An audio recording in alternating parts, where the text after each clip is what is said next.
5% of those voters are still sitting on the bench now and are still undecided. One, less than 3 months out from an election, how common is this? And two, how important is this group? So it is common. 5% is really not too terribly high. I think we'll see it tick down to 3% as we get closer to the election. But 5% is certainly normal, I think, for this time. 11% was high where we were in July. So that's no longer the case. These voters are very important. We do see that Vice President Harris is winning among undecided voters, about 55%, I believe.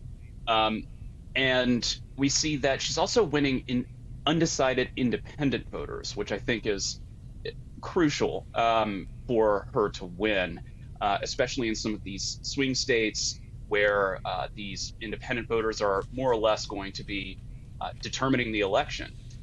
So yeah, I think these are certainly important votes to get. The extent to which they are important will definitely depend on the state.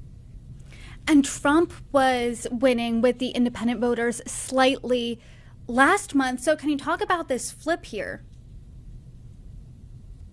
Yeah, and it is actually a very small, narrow gap between independents here, 47% versus 45%, Harris, Trump, respectively.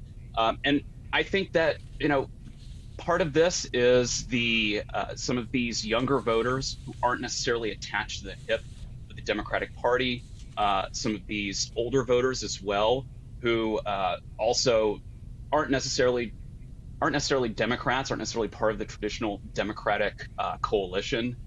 But nevertheless, I think some of these folks are coming off the bench. I think some might have been paying attention the past several weeks to all of the various news cycle, both the Trump campaign and the Harris campaign, and one or the other turned them off. So this is a pretty marginal shift. It is important again, but it's still within that margin of error. And so I think that independent voters overall are still very much in play.